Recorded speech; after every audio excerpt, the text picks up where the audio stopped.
या देवी सर्वभूतेषु शक्तिरूपेण संस्थिता नमस्तस्यै नमस्तस्यै नमस्तस्यै नमो नमः। जय माता दी। चैत्र नवरात्रि की इस कथा श्रृंखला में आपका स्वागत है। आप सभी को नवरात्रि की हार्दिक शुभकामनाएं। आज हम पहुंच गए हैं 5वें दिन में, जिसमें चैत्र नवरात्रि के 5वें दिन माँ स्कंद माता की पूजा आराधना की जाती है। देवी स्कंद माता सिंह पर सवारी करती है और कमलासन पर विराजमान रहती हैं।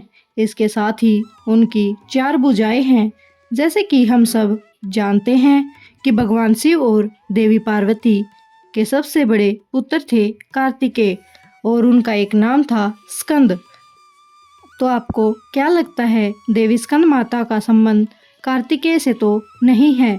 आज की इस वीडियो में हम इसी रहस्य को उजागर करते हैं और सुनते हैं चैत्र मास के नवरात्रि के इस उपलक्ष्य पर स्कंद माता की एक पौराणिक कथा। एक समय की बात है, ब्रह्मांड में तारकासुर नामक राक्षस ने भयंकर तबाही मचाई हुई थी। उसे भगवान ब्रह्मा से एक अमोघ वरदान प्राप्त था कि उनका वध महादेव से उत्पन्न होने वाली संतान ही कर सकती है। तारकासुर इस बात से भली भांति परिचित था कि महादेव तो योगी और तपस्वी हैं, वे तो कभी भी विवाह नहीं करेंगे, तो उनकी संतान उत्पन्न होने का प्रश्न ही नहीं उठता। इसलिए अपनी शक्ति के मिथ्या अहंकार में आकर तारकासुर ने देवी देवताओं को परास्त करके स्वर्ग पर अतिक्रमण कर लिया। जब देवी सती ने भगवान शिव से विवाह किया तो देवताओं को उम्मीद बंधी कि अब उनकी संतान से तारकासुर का विनाश हो जाएगा। लेकिन जैसा ही हम सब जानते हैं, माता सती ने अपने पिता दक्ष के यज्ञ में अपने प्राण त्याग दिए। फिर से सभी देवता यह देख निराश हो गए थे। लेकिन भगवान की यह अलौकिक लीला अभी समाप्त नहीं हुई थी। देवी सती ने फिर एक बार जन्म लिया और इस बार पर्वतराज हिमालय और उनकी पत्नी मैना के घर जन्म लिया, जहां उनका नाम देवी पार्वती रखा गया। वह विवाह योग्य हो जाने पर देव ऋषि नारद ने देवी पार्वती से भगवान शिव को प्रसन्न करने के लिए तपस्या करने के लिए अनुरोध किया, ताकि संपूर्ण ब्रह्मांड पर आई हुई इस आपत्ति का समाधान हो सके। लगभग 3-4 वर्षों की कठोर तपस्या के पश्चात महादेव प्रसन्न हुए और उन्होंने देवी पार्वती का पानी ग्रहण किया। जैसे विधि का विधान था, देवी पार्वती और महादेव ने शक्तिशाली बीज को उत्पन्न किया, जो आगे चलकर उनका पुत्र बनने वाला था। महादेव और देवी पार्वती का ये पुत्र साधारण कैसे हो सकता है? तो ये बीज इतना शक्तिशाली और तेजस्वी था कि इसे संरक्षित करने का कार्यभार स्वयं अग्निदेव को सौंपा गया।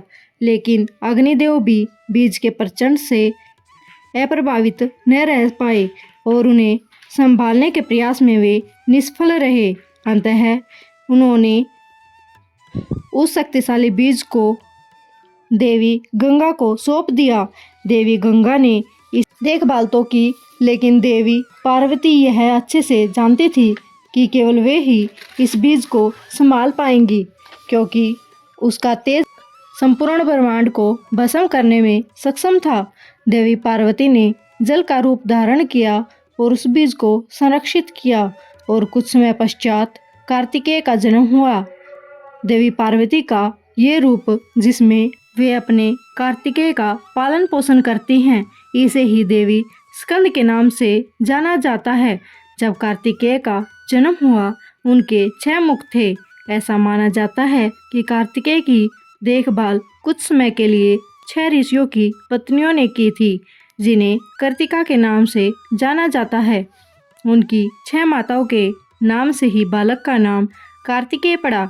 कार्तिकेय के जन्म से देवताओं में एक उम्मीद की किरण आई। जब कार्तिकेय बड़े हुए, जब सभी प्रकार की विद्याओं में निपुण हुए, तो देवताओं ने उसे अपना सेनापति बनाया। उन्होंने कार्तिकेय को अपने अस्त्र शस्त्र प्रदान किए और फिर हर प्रकार से शक्तिशाली बना दिया। इसके बाद कार्तिकेय ने तारकासुर के विरुद्ध दावा बोल दिया। उनका विनाश करके संपूर्ण ब्रह्मांड को तारकासुर के भय से मुक्ति दिलाई। आपको कार्तिकेय के बारे में रोचक बात बताते हैं। वे जब ब्रह्मा जी के पास विद्या प्राप्त करने गए थे तो उन्होंने ब्रह्मा जी से ओम शब्द का अर्थ पूछा। तब ब्रह्मा जी ने 12,000 श्लोकों की सहायता से कार्तिकेय को ओम का अर्थ समझाया। वे ब्रह्मा जी के ओम से पूर्णतः संतुष्ट नहीं हुए। फिर कार्तिकेय ने भगवान शिव से ओम शब्द का अर्थ पूछा तो भगवान शिव ने 12 लाख श्लोकों की सहायता से अपने पुत्र को ओम का अर्थ समझाने का प्रयास किया। जब कार्तिकेय को ओम का अर्थ समझ में आ गया तब उन्होंने स्वयं ओम की व्याख्या की। कार्तिकेय ने इसकी व्याख्या 12 करोड़ श्लोकों में की थी। उसकी इस बुद्धिमत्ता और तेजस्विता पर प्रश्न उठाने का कोई प्रश्न ही नहीं उठता, क्योंकि वे स्वयं देवी पार्वती और भगवान शिव के पुत्र जो हैं। देवी स्कंद माता की 4 भुजाएं हैं, जिसमें से वे एक भुजा में कार्तिकेय को शिशु रूप में धारण करती हैं और 2 भुजाओं में वे कमल पुष्प धारण करती हैं। उनका चौथा हाथ वर मुद्रा में है। उनका स्वरूप सौम्य और ममतामयी है। चैत्र नवरात्रि के 5वें दिन ये थी देवी स्कंद माता की पौराणिक कथा। स्कंद माता को पीला रंग विशेष रूप से प्रिय है, इसलिए इस दिन पीले अथवा सुनहरे रंग के वस्त्र धारण करने चाहिए।